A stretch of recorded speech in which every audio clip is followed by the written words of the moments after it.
Bonjour, chers téléspectateurs. Bienvenue à cette autre émission dont on a tous une histoire à raconter. Aujourd'hui, notre invité est M. Maurice Pillon de Saint-Hyacinthe, 82 ans. Il a passé sa vie à Saint-Hyacinthe. C'est quelqu'un qui peut nous raconter les dessous du centre-ville, ce que depuis longtemps je cherche un invité de ce calibre puis avec ces particularités-là. Mais bonjour, M. Maurice. Bonjour, André. Ça va bien? Très bien, merci. Toi-même? Oui, mais d'abord, je voudrais te remercier d'avoir accepté notre invitation. C'était un peu difficile, mais c'est... C'était difficile, tu t'es gêné un petit peu. Oui, hein? oui, mais... Ah, mais tu as tellement à nous raconter que... D'abord, toi, tu nais à ce qu'on appelle le Christ-Roi. Parce que dans le temps, on appelait... Il y avait des appellations, là. Bas-de-la-Ville, Marche-à-Foin, etc. Là. Parce que moi, je suis né en 54, tu sais, on entendait ça. Et toi, tu nais en 39. 39. En 39. Comment ça se passe? Moi, je restais au coin de Saint-Michel et Saint-Antoine. Le bloc a 8 logements, là. Et puis, c'est ça. Et puis, je suis né en 39, mais à l'âge de 7 ans, j'ai commencé à aller à l'école au Christ-Roi, qui est à un coin de chez moi. À l'école Christ-Roi. Christ-Roi. Qui est devenu une affaire pour les personnes, pour aider les personnes. Là. Oh, OK. Et puis, après ça, j'allais à l'église au Christ-Roi. Puis j'ai été enfant de cœur au Christ-Roi quand j'étais plus jeune, là. Et puis c'est ça. Puis à l'école Christ-Roi, l'été, je m'en allais à l'OTJ, au bord de l'eau. Est-ce que ça s'appelait déjà l'OTJ? Oui, l'OTJ Christ-Roi. Okay. Pour nos téléspectateurs, OTJ veut dire Organisation des terrains de jeu, mais c'est quelque chose de typiquement mascoutin, cette appellation-là. Oui. Ailleurs, on va appeler ça un camp de jour ou autre chose. L'OTJ du Christ-Roi, oui. Et puis, c'était dirigé par Mme Rivard et ses filles, qui restaient sur la rue Saint-Antoine, eux aussi. Fait que j'ai passé plusieurs étés là. Et puis, c'est ça, j'allais à l'école de Christ-Roi. Qui est en arrière de toute cette organisation-là? Bien, c'était Léo. Hein? C'est encore Léo Bibeau? C'était Léo Bibeau, dans le temps, là. L'incontournable, Léo. Ah, il travaillait beaucoup, Léo. Ah oui, ah oui. Et puis c'est ça. Après avoir fini l'école à Christ-Roi, j'ai été à l'Académie Giroir. À l'Académie Giroir, qui est au coin de Mont-d'Or. C'est ça. Qui n'existe plus aujourd'hui, mais qui a été bâti là, dans les... La première construction datait de 1881. Oui. Puis, suite à un feu, ils l'ont rebâti au début des 1900, je pense 1905. Là, mais je peux me tromper, là, mais c'est... oui. C'est quelque chose comme ça. Puis ça, c'était les Frères du Sacré-Cœur. Oui. Et puis, OK. Puis à l'école, tu as fait donc ton primaire. Ça, tu es devenu un sportif à quel moment? Quand j'allais à l'Académie Giroir, l'été, mes parents m'abonnaient au patronage de Saint-Vincent-de-Paul. Ah, tu es allé au patro l'hiver? Oui. Pas l'été? L'été, oui. L'été aussi? Pendant les vacances d'école. Ah, mais tu m'as dit tantôt que tu allais à l'OTJ. Ça, c'était petit. Oui, mais c'est quand j'étais jeune. Très petit. Mais quand j'ai grandi à l'Académie Giroir, là. OK. À l'Académie Giroir, mais c'est là que j'allais au patro. Ça, les Frères de Saint-Vincent-de-Paul, encore une autre rectification. Là. Les Frères de Saint-Vincent-de-Paul étaient depuis, je crois, 1905 sur la rue Giroir, juste tout de suite en traversant la voie ferrée en allant vers le séminaire. C'est ça. Ils ont été là pendant à peu près 60 ans. Oui. Il y avait le frère Drolette. Drolette, avec son vieux camion vert, il nous emmenait à Saint-Valérien, au camp. Ah oui. Okay. Et puis aussi, au Moldaville, quand j'étais plus jeune, il passait pour le Guignolier. Et puis il rentrait le Grand Blais, là, il rentrait dans les passeurs partout. Pas le Grand Blais qui vendait des montres, là? Oui, le Grand Blais, là, Il y avait toujours des montres dans le bras, là? Oui. Je l'ai connu. Il rentrait dans les passages, là. Bon, la maîtresse, la maîtresse, et tous les gens de la maison. Fait que, puis si vous n'avez rien à donner, on va emmener la fille aînée. Puis, mais il avait 3 heures, puis il avait peur. Si vous n'avez rien à donner, on va emmener la fille aînée. Il disait ça, le Grand Blais chantait ça. Ah oui, puis il avait peur. Quand les filles, quand ils entendaient ça, ils allaient se cacher dans les chambres, tu sais. Oh! Ah oui, il passait, il était une gang qui passait à la Guignolier, qui ramassait beaucoup de choses, tu sais. OK. Oui, donc, il y avait une belle vie de quartier au Christ-Roi. Oui. Mais moi, comme je te dis, au Christ-Roi, j'ai pas fait de grand sport là. Là. Ouais. C'était au patro que j'ai commencé.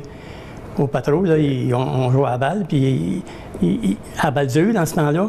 Et puis, il n'y avait pas de lanceur, puis il cherchait un gars pour lancer, il n'y en a pas. Il dit, moi, lancez, moi. C'est là que j'ai commencé ma carrière De lanceur. De lanceur, oui. Et tu étais reconnu comme un lanceur toute ta Oui, vie. oui, oui, oui, oui. Puis en ville, il y avait Jean-Marie Fontaine qui travaillait pour le Courrier. Ouais. Il a fait des articles sur moi dans le journal, puis tout ça. Ouais. Puis, oui. J'ai eu beaucoup de plaisir à aller au Patro aussi. J'aimais bien ça. OK. Ça, mais on pourrait passer une émission sur le Patro. Moi, je suis allé à 7, 8, 9 ans, là, puis j'ai encore des bons souvenirs. T'as des Saint-Anges. Oh, moi, je ne sais pas dans quoi j'étais, là, mais en tout cas, je me rappelle vraiment pas. Mais si on revient à ton quartier, OK? Tu grandis au coin, tu me dis, au coin de Saint-Antoine et Marguerite. Et Saint-Michel. Saint-Michel. Oui. Est-ce que le marché à foin existe à ce moment-là? Mais oui, beaucoup. Le marché à foin, oui, c'était très pauvre. les gens, on est au coin de Brodeur et Saint-Antoine. Et Saint-Antoine, là, tout ce quartier-là en arrière. Le parc là qui s'appelle le parc Tédé Bouchard. C'est ça. C'est ça. Oui. Puis le marché à foin, c'est tu sais, parce que c'était très péjoratif. Moi, qui viens de Saint-Joseph, on disait « Ah, ça, c'est le marché à foin ». On disait, ben là, on appelait ça des quétaines. Oui. Des gens très pauvres. Puis c'est pas n'importe qui venait dans notre quartier. Il était craintif. C'était dangereux, votre quartier? Oui. Ah ouais. Vous n'enduriez pas... Mais là, mon avait peur de venir, premièrement, tu sais. C'est pas tout le monde. Les gens partaient ou de Saint-Joseph, de la Providence ou du Bourgelis, de l'autre côté de la voie ferrée, puis ils s'en allaient, puis quand ils passaient la rue de Vaudreuil pour, mettons, aller au Tombola, les gens avaient peur. Ben Pourquoi les gens avaient peur? Mais parce que, au coin de Vaudreuil, Saint-Antoine, là, c'est le bloc au coin, tu dis le gros bloc au coin, là, ça prenait de la robine, là, puis tout ça, là, c'était chaud, puis tout ça, puis ça agaçait les femmes, puis tout ça, tu sais, veux dire, là. Fait que le monde ne passait pas là, il changeait de côté, tu sais. Non, c'est ça qu'il était malheureux, là. OK. Mais est-ce que tu dirais, toi, qu'il y avait un sentiment, là, ces gens-là étant des gens pauvres? Très pauvres. Il y en a qui faisaient même, qui étaient sur la rue des Cascades, très tout pauvres. ça. Est-ce que les gens des quartiers plus aisés étaient comme mal vus par eux? Ils se sentaient jugés, les gens se sentaient jugés? C'est ça, des quétaines du marché à foin. C'était des quétaines. Le mot quétaine est né là, tu sais. Oui, il y a toujours marché les quétaines du marché à foin. Ça, c'est les quétaines du marché à foin. Mais oui. C'était ça. Mais toi, est-ce que tu te sentais parmi de faire partie de ça? Non, j'étais plus proche de la rue Concorde. Non, je me sentais pas... Tu n'as jamais senti un quétaine du marché à foin? Non. Tu n'as jamais eu le sentiment d'infériorité par rapport au reste de la ville? Là. Non, du tout. Mais il devait en avoir beaucoup qui l'avaient. Parce que les gens ne peuvent pas ils peuvent pas... Moi, je ne suis pas capable de vous le décrire, là, ce que j'ai pu voir, là, étant en 54. Mettons, j'ai 7-8 ans, en 62, là, puis je passe à la rue de Vaudreuil, là, l'insalubrité qu'il y a là, la pauvreté, etc. Les gens ne peuvent pas s'imaginer ça. Tout ça a changé vers 1969 quand M. Bibot et la ville de Saint-Vincent ont décidé de construire les HLM, qui étaient les terrasses du Patro à l'époque. Et par après, ces gens-là ont été emmenés au Patro et ils ont pu démolir leur maison, puis ils ont fait un beau parc au bord de l'eau. Mais avant ça, là, c'était vraiment... là. Mais les gens de Bordaville qui sont emmenés au Patro, là, moi j'étais boulanger, puis je passais le pain, là. Puis ça n'a pas été long, ça a changé beaucoup, la bâtisse, ça a été magané, puis tout, puis ça allait sale, puis tout ça. Tu veux dire, il n'était pas habitué à ça. Non, mais ça ne changeait pas le us et coutumes. Non, il n'était pas habitué. Pour autant, mais au moins, on les sortait déjà d'un environnement là, qui était lugubre. On les emmenait dans des bâtiments neufs, mais on ne pouvait pas enlever d'eux ce qu'on disait tantôt, le petit côté quétaine, il restait en eux. C'est ça, ils ne sont pas habitués dans le neuf, ils étaient habitués dans les affaires sales. Puis toi, tes amis, est-ce qu'ils étaient c'était des gens comme toi ou il y en avait des quétaines dans tes amis? Je dis quétaine, là, mais je veux pas froisser personne. Non, nous autres, notre quatre coins de rue, là, c'était toutes des familles, tu veux dire, pas riches, mais des bonnes familles, tu veux dire, on s'arrangeait mieux, tu sais, on s'arrangeait mieux. Puis de l'autre côté, il y avait la famille M. Lajoie, en haut, c'était M. Bourgard, la Flèche d'Or. Puis lui, la Flèche d'Or, c'est un restaurant qui était sur la rue Saint-Simon, en face de l'Ottawa. OK. Et puis Mme Bourgard, sais-tu combien elle a eu d'enfants? 10 enfants. Y a-t-il des filles dans ça, d'après toi? Non. Aucune fille. 10 gars. Des gars? 10 gars, oui. Puis ils sont tous décédés. Le dernier vient de décéder cette année, là. Alcide vient de décéder cette année. Et c'est bien connu, nous autres, on jouait aux quatre coins. As-tu connu ça, le jeu, le quatre coins? Oh, ouais. On jouait aux quatre coins, puis tout ça, le soir. Puis là, à 9 h, quand la sirène partait, il fallait rentrer dans la maison. parce que ça criait fort en maudit. Hein? Ces gens-là, là, dans ce milieu qui était difficile, là, ceux qui travaillaient, c'était quoi? Ceux qui travaillaient, oui. Ceux qui travaillaient, hein? Oui, ceux qui ne travaillaient pas, il n'y avait pas d'aide sociale, là. Il n'y avait pas rien. Là. Non, juste à Saint-Vincent-de-Paul. La Saint-Vincent-de-Paul, la Guignolée. Qui donnait du bois, du charbon, n'importe quoi, tout ça, oui. OK, donc c'est... Ah non, c'était pauvre dans ces années-là. Là. Puis mon père a travaillé pour la ville, moi. Travaillé dans ce temps-là à Appel, puis tout ça. Puis quand il s'en allait avec sa chaudière de sable pour étendre ses trottoirs, puis tout ça, là, puis... Ah oui, puis il ne gagnait pas des gros salaires. Et puis, quand il faisait beau, il travaillait, mais quand il faisait mauvais, il ne travaillait pas. Tu sais, veux dire, là, ça n'a pas des semaines complètes. Okay. Oh non. OK. Puis toi, Maurice, tu m'as dit que tu as été longtemps un boulanger. Oui, un boulanger, celui qui livrait le pain à la maison. Syndicat ouvrier, mon frère. Ça n'existe plus, ça? Non, mon frère était boulanger, lui, à l'intérieur. Puis moi, il travaillait en bas de la ville, là, vous aviez là, le syndicat ouvrier. Syndicat ouvrier. C'est une coopérative. Oui, c'est là que mon frère travaillait. Puis moi, j'allais à l'Académie Giroir. Puis après l'école, j'allais les aider, mettre les beignes dans les sacs. Puis pas les beignes au sirop? Oui, au sirop. Oh, excusez-moi, là, mais j'en ai jamais retrouvé des beignes comme ça. Puis M. Brodeur, le premier, il me riait à moi parce que c'était chaud, puis il me pinçait les doigts, tout ça. Fait que, j'ai été travailler là longtemps, puis j'ai passé le pain en voiture, à cheval. Ah oui? À cheval? À cheval avec un M. Leclerc, Pinsonneau, et puis au syndicat ouvrier, j'ai erroné avec M. Dillaire, qui restait au rôle de Yacht Masca. Lui, j'ai erroné avec lui aussi le samedi, tu sais, puis il y avait un cheval aussi. Il y avait son cheval en arrière. Est-ce que tu allais de temps en temps au marché-centre? Très rare. Très rare. Très rare. Mais est-ce que tu te souviens de marché-centre bondé, puis... comment est-ce que c'était on me parlait un petit peu du marché-centre, tu n'es pas allé souvent, mais... ça circulait tout le tour là, du marché, tu avais de la misère à... Mais il y avait des présentoirs partout, hein? Il y avait des vendeurs partout. Il y avait des kiosques partout. Les personnes avaient leurs chaises assis, puis ils servaient le monde, puis tout ça. Puis ça fonctionnait à la planche. Ah oui. Quand j'ai travaillé comme sécurité au Palais de Justice, après ça, je travaillais à d'autres places aussi. Puis on a travaillé, moi et mon épouse, on a travaillé souvent au marché-centre, vendre trottoir, toutes ces choses-là. Ah ouais. Il y avait full. Ouais. Ça marchait beaucoup, puis j'ai bien aimé ça, oui. Rencontrer des gens que j'avais connus, puis tout ça, là, oui. Parce qu'au palais, on rencontrait des gens qui faisaient des mauvais coups, mais là, en ville, c'est des amis, des gens qu'on connaissait beaucoup, tout ça, tu sais, fait que... vous avez eu une belle vie, puis beaucoup oui. de... Oui, mais vous semblez encore très amoureux. Oui, bien oui, ça va faire 60 ans le 1er juillet. Mais Maurice aussi, j'aimerais faire remarquer aux gens qu'il y a une dame qui nous regarde là-bas, c'est la Belle-Marie. La Belle-Marie. Je t'ai toujours vu avec la Belle-Marie. Ça fait combien de temps que vous êtes ensemble? Ça va faire 60 ans au mois de juillet, le 1er juillet. On a sorti 4 ans. On s'est fréquenté 4 ans. Donc, depuis 64 ans, vous êtes indissociables. Oui. Je te dirais, tu es le premier qui amène son épouse nous rencontrer. Je vois là, la connexion qui existe. On ne se laisse pas. Même pour dormir, on ne se laisse pas. Est-ce que tu peux dire, là...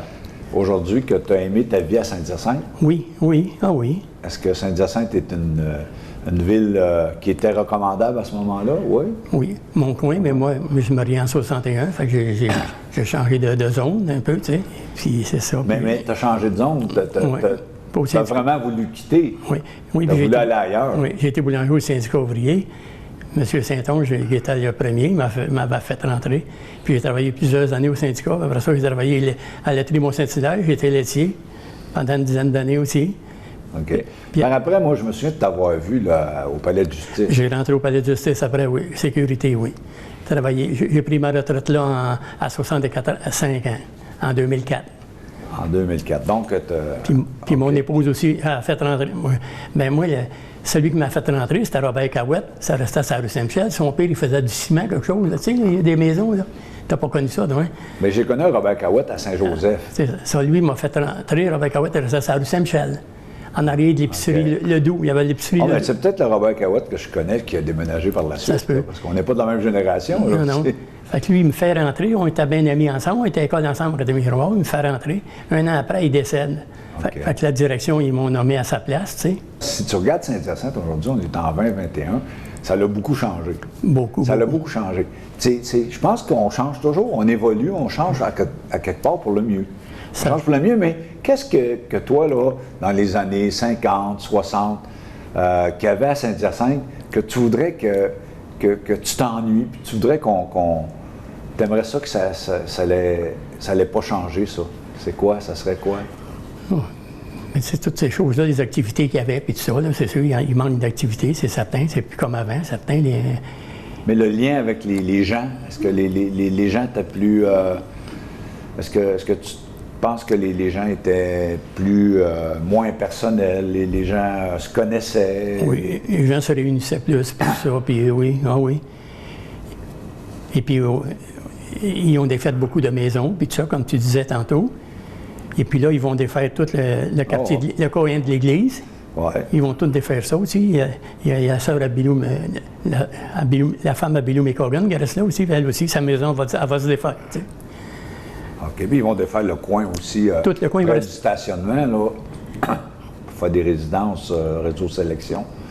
La rue Saint-François. À l'autre bout, là-bas, là, ouais. oui. Ça a été des grosses discussions, ça aussi. Là. Ouais. Il y a encore aujourd'hui. Mais c'est on pourrait-tu dire la cordialité, l'amitié qui régnait entre les gens. C'est ça. Ça te manque encore. Les gens qui restent de l'autre côté. Puis la socialisation est différente. Il faut apprendre à vivre par soi-même. Non, parce que ça va être des blocs plusieurs étages, puis tout ça, ça sera plus pareil. Est-ce que tu es nostalgique par rapport à ça? Oui. Oui, j'aimerais ça revivre.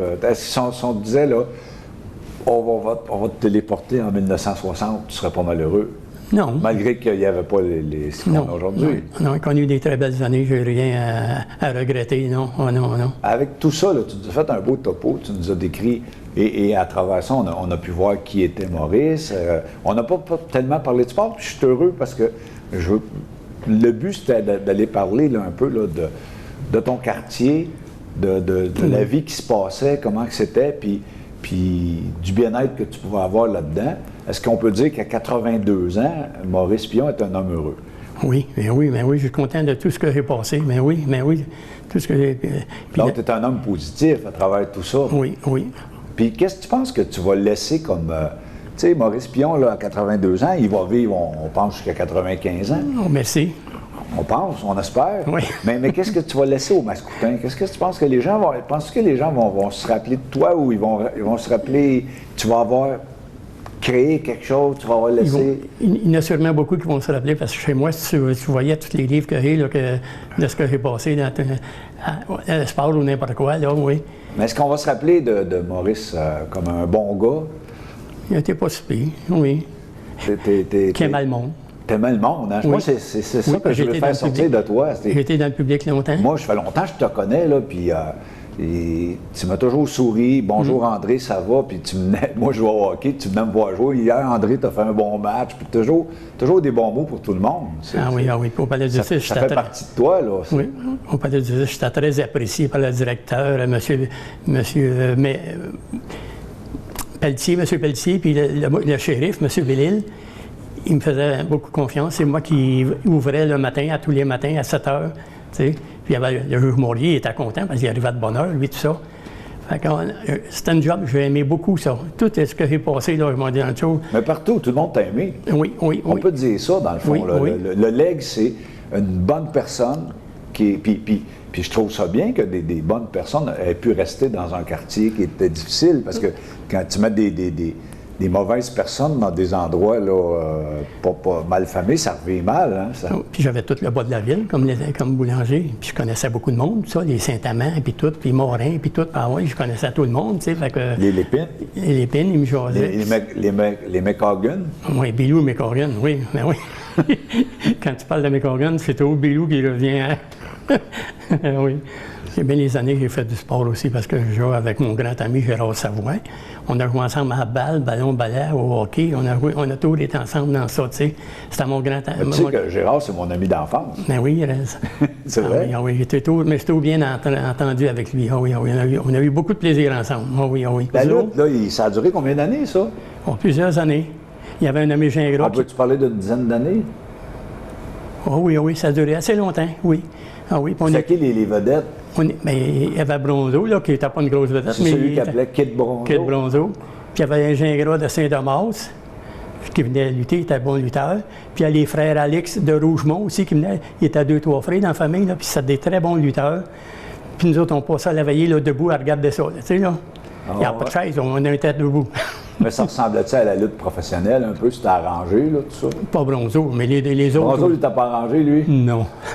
Non? Non, Bronzo. Mais Gingras puis Alix, là, c'était pas mal plus professionnel, ceux-là. Il faisait de la bonne lutte. De la très bonne lutte. Ah oui, ah oui. Il y a beaucoup de monde. C'était plein, là. Sur le parking, là, c'était plein de monde. Là. Ah oui, ça marchait beaucoup. Ah oui, ah oui. Ouais. Puis ce petit quartier-là, ce petit terrain de jeu-là, là, c'est pour situer les gens, c'est à côté d'où sont les tennis maintenant. C'est ça. Mais au bout, là, en s'en allant vers la rivière, il y avait un parc de balles. On jouait à la balle plus loin, oui. Oui, mais c'est étonnant parce que moi, À la rue Saint-Louis, la rue Saint-Louis. Je veux dire, mettons, si on se reporte dans les années 60, c'était le parc de balles le plus populaire en ville. Ah, bien, oui. Les meilleures ligues. Les grosses games de balles. Ah oui, il y avait du gros joueur à softball dans ce temps-là. Mais pourquoi c'était fait comme ça? Parce que moi, je me souviens, quand il y avait des matchs, là, il y avait tout le temps des garçons dans des chaloupes pour ramasser les balles, les fausses balles. Les fausses balles, oui. Mais pourquoi il avait fait ce qu'on appelle le backstop? C'est le backstop, là, ou l'arrêt balle. On l'avait fait sur le bord de l'eau. Oui, mais c'était le seul endroit préféré parce que ça avait été de l'autre côté. Sinon, on aurait frappé le circuit dans l'eau. Il en aurait eu plus, oui. Dans ce cas-là, il frappait jusqu'au la maison de l'autre côté. La balle aurait viré jusqu'au la maison. Sur la rue Vaudreuil. Ah, oui. Moi, je me souviens d'avoir vu notre ami regretté Georges Camiré d'avoir frappé dans l'autre pâté de rue.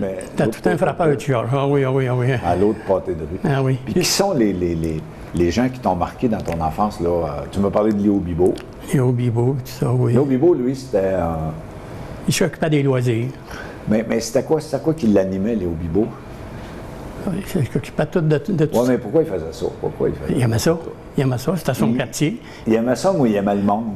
Il aimait le monde aussi. Il travaillait à Penman, lui, puis c'était son hobby, ça, là, le terrain de jeu, puis tout ça, là. Ah oui. Il aimait ça. Il y en avait-tu d'autres comme ça? Monsieur Gay, c'était un... Il y avait M. Gay aussi, oui.